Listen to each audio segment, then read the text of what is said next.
зерттеу жұмысын жүргізіп жатырмыз. Біреуі мандарин тазаланбаған мандарин, ал біреуі қандай? Тазаланған мандарин. Қазір осы мандаринді суға салып қойайық. Кәне, алыңдар бір-бірден тазаланған мандаринді, тазаланбаған мандаринді алып суға салып көріңдер. Мандарин мен суға салғанда не болды?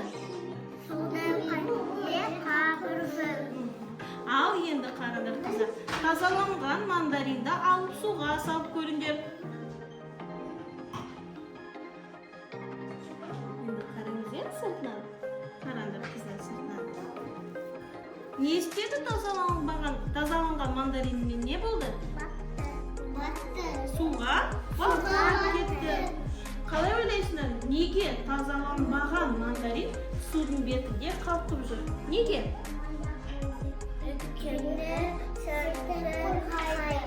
Дұрыс айтасыңдар қыздар. Өйткені мандариннің сырты көптеген тесіктерге, кішкентай көзге көрінбейтін тесіктерге толы.